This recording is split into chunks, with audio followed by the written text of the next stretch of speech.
Travailler sur l'assainissement des fichiers de gestion administrative et financière des personnels civils de l'État.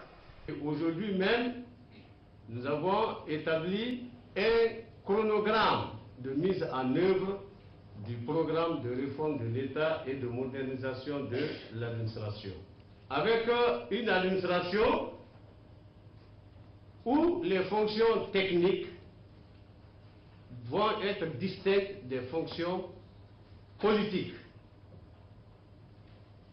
Une distinction entre les fonctions stratégiques et les fonctions opérationnelles, avec une certaine permanence et une certaine stabilité des fonctions techniques.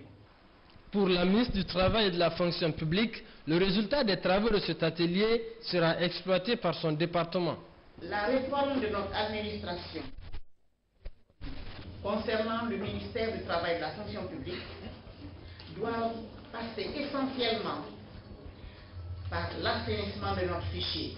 C'est pour cela que nous ne pouvons occulter le travail fait par les directeurs des ressources humaines et aussi ce travail accompli, nous ne pouvons que les féliciter. Parce qu'il faut remarquer que beaucoup de travail a été fait, beaucoup de travail.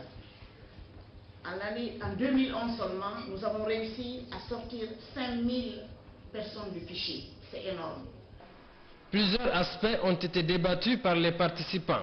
Ce sont entre autres la valorisation des ressources humaines et le renforcement des capacités du ministère de la Fonction publique.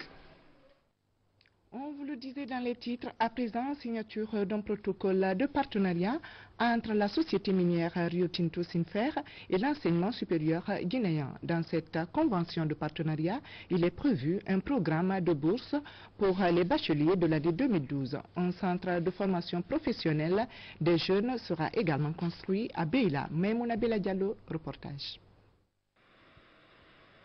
Ce protocole d'accord est le fruit du bon partenariat entre la société Rio Tinto et le gouvernement guinéen. Cette excellente initiative a pour objectif d'offrir des opportunités nouvelles aux jeunes étudiants guinéens et guinéennes au sein des institutions d'enseignement supérieur et universitaire guinéens et étrangers.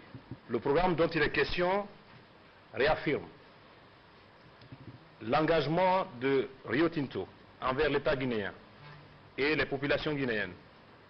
Nous espérons que ce programme aura un impact transformateur à court et à moyen terme, ainsi qu'à long terme, sur l'ensemble des jeunes Guinéennes et Guinéens qui seront concernés. La convention qui nous réunit est l'aboutissement de longues et laborieuses négociations entre les représentants de SIMFER et du ministère de l'Enseignement supérieur et de la Recherche scientifique.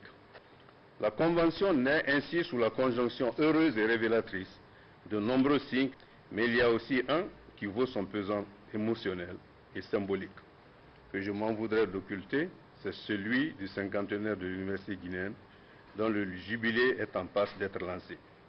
Ce cinquantenaire veillera, j'en suis certain, sur le berceau de la Convention et bénira son déploiement et son plein épanouissement. La jeunesse guinéenne est la principale bénéficiaire de cette convention. Une convention dont la première action est consacrée à un programme de bourse pour les bacheliers de 2012. Le ministère des Mines et de la Géologie, très réconforté par ce projet qui vise à qualifier les jeunes, rassure que cette démarche avec Rio Tinto sera étendue. La nouvelle politique minière, c'est d'avoir au sein des entreprises minières, à peu près, sinon plus, au moins 80% des employés qui ne seront que des employés locaux.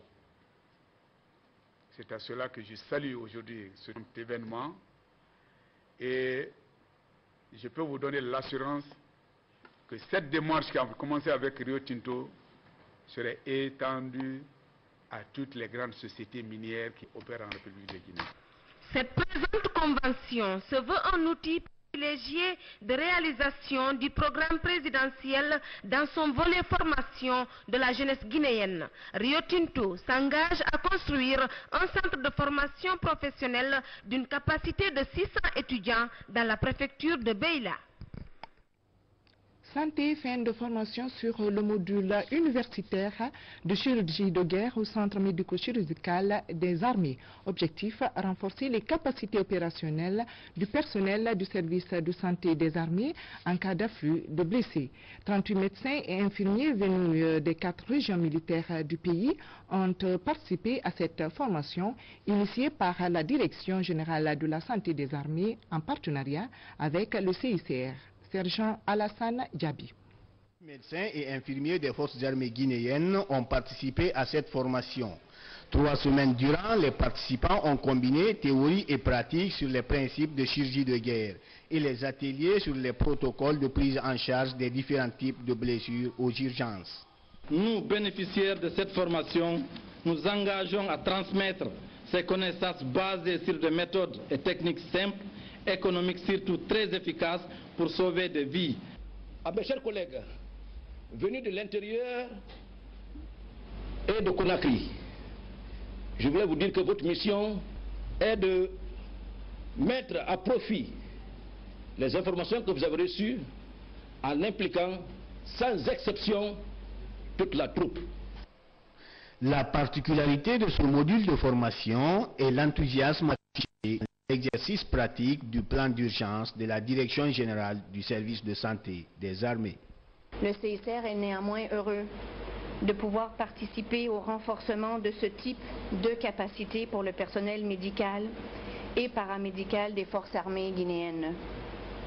C'est quelque chose que nous faisons aussi dans les hôpitaux civils du pays et nous sommes très heureux de pouvoir offrir ce genre de capacité et de formation. Au terme d'environ 3 semaines de formation intense, théorique et pratique, je suis heureux de vous féliciter et de vous remercier au nom de Monsieur le ministre délégué à la Défense nationale,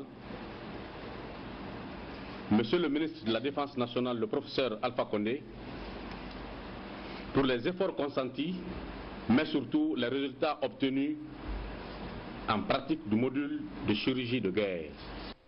L'enseignement du module universitaire de chirurgie de guerre au service de santé des armées est le 2e du genre après celui de l'année dernière. La problématique de l'entrepreneuriat à Boki, la rencontre a regroupé les représentants des différentes corporations regroupées au sein de l'Union des entrepreneurs de Boki. L'objectif de la rencontre, promouvoir l'expertise locale. Lancé Koulibaly depuis le Kakandé. À quelques mois de la